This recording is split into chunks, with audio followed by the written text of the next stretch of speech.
नमस्कार आदाब दोस्तों। तो चलिए आज हम फिर लाए हैं देश दुनिया की तमाम छोटी बड़ी ब्रेकिंग न्यूज़। तो खबरों को स्टार्ट करने से पहले आपसे छोटी सी रिक्वेस्ट है दोस्तों, अगर चैनल पे नए हैं तो चैनल को सब्सक्राइब करें, नोटिफिकेशन को ऑन करें और वीडियो को लाइक करें, अपने दोस्तों के साथ ज़्यादा से ज़्यादा शेयर करें। तो आज की सबसे पहले और बड़ी खबर मैं आपको बताएंगे दोस्तों।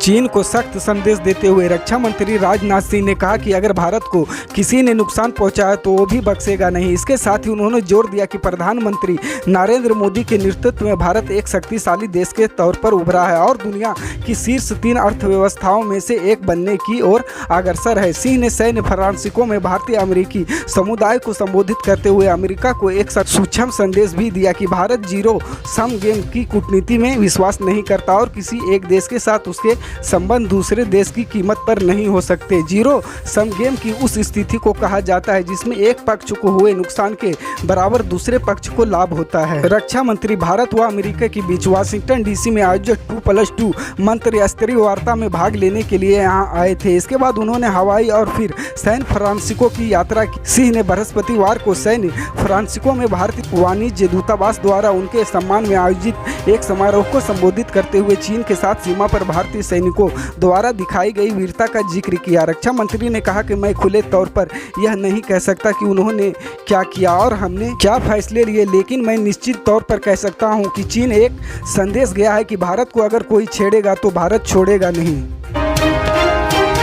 भारतीय किसान यूनियन के राष्ट्रीय प्रवक्ता राकेश टिकैत ने मध्य प्रदेश के किसानों को तैयार रहने की हिदायत दी। उन्होंने कहा कि किसानों के हक की लड़ाई के लिए भोपाल को दिल्ली बनाना पड़ेगा। मध्य प्रदेश के किसान तैयार रहे। किसान नेता राकेश टिकैत ने मध्य प्रदेश के किसानों को तैयार रहने को कहा है। मध्य प्रदेश के किसानों को आह्वान करते हुए राकेश टिकैत ने कहा कि वे आंदोलन के लिए तैयार हैं। भोपाल को दिल्ली बनाना होगा। टिकैत ने नर्मदापुरम के सिवनी मालवा के कुछ देर के लिए रुके थे और वहाँ मीडिया से चर्चा में यह चेतावनी दी। टिकैत ने कहा कि देश के सभी राज्यों की राजधानी को दिल्ली बनाना होगा। किसानों के हितों की लड़ाई अब राज्यों की राजधानी में भी लड़ी जाएगी। इसके लिए सभी किसानों को तैयार रहना होगा।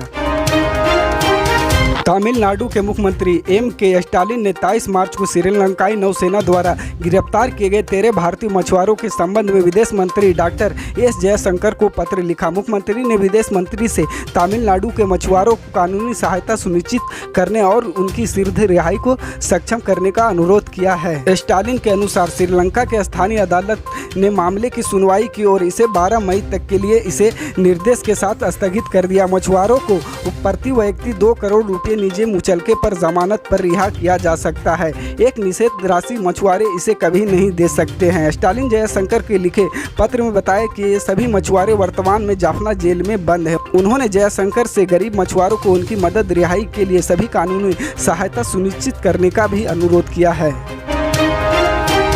राष्ट्रीय राजधानी दिल्ली में वैश्विक महामारी कोरोना वायरस के बढ़ते मामलों के मद्देनजर दिल्ली के सभी अस्पतालों को सतर्क रहने की सलाह दी गई है। दिल्ली के स्वास्थ्य मंत्री सत्येंद्र जैन ने शुक्रवार को यह जानकारी देते हुए कहा कि वे स्थिति से निपटने के लिए पूरी तरह तैयार। एक आधिकारिक बयान के अनुसार मुख्यमंत्री अरविंद केजरीवाल ने कहा कि सरकार स्थिति पर कड़ी नजर रखे हुए हैं। उन्होंने जोर देकर कहा अस्पताल में दाखिले नहीं बढ़ रहे हैं, इसलिए घबराने की जरूरत नहीं है। अभी चिंता की कोई बात नहीं है। दिल्ली में बृहस्पतिवार को कोविड-19 संक्रमण के 325 नए मामले सामने आए हैं, जबकि संक्रमण दर 2.39% थी। राष्ट्रीय राजधानी में कोविड संक्रमण दर एक सप्ताह में 0.5% से बढ़कर 2.7% हो गई है।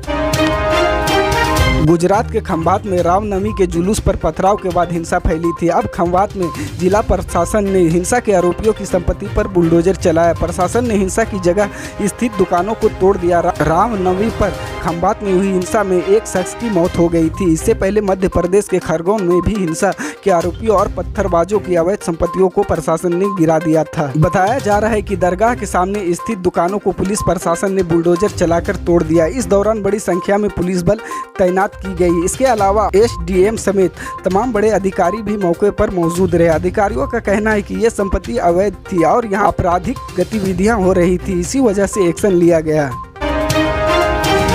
हिमाचल प्रदेश में इस साल विधानसभा चुनाव होने हैं। इससे पहले राज्य की बीजेपी सरकार ने बड़े ऐलान किए। सीएम जयराम ठाकुर ने हिमाचल दिवस पर ऐलान किया कि अब प्रदेश में 125 यूनिट फ्री बिजली दी जाएगी। इसके अलावा महिलाओं के बस किराए में भी 50% की छूट दी जाएगी। मुख्यमंत्री जयराम ठाकुर ने 75वें हिमाचल दिवस पर चंबा में आयोजित कार्यक्रम में हिस्सा लेने पहुंचे थे। इस दौरान जयराम ठाकुर ने ऐलान किया कि हिमाचल में महिलाओं से सिर्फ 50% किराया लिया जाएगा। इसके अलावा प्रदेश में 125 यूनिट तक बिजली फ्री दी जाएगी। अभी तक 60 यूनिट बिजली फ्री दी जाती। इसके अलावा ग्रामीण क्षेत्रों में पानी का बिल माफ किया जाएगा। इसी तरह की पल पल की अपडेट जानने के लिए जुड़े रहे हमारे स्टार न्यूज के साथ। मिलते हैं अगली बड़ी खबर में, तब तक के लिए जय हिंद।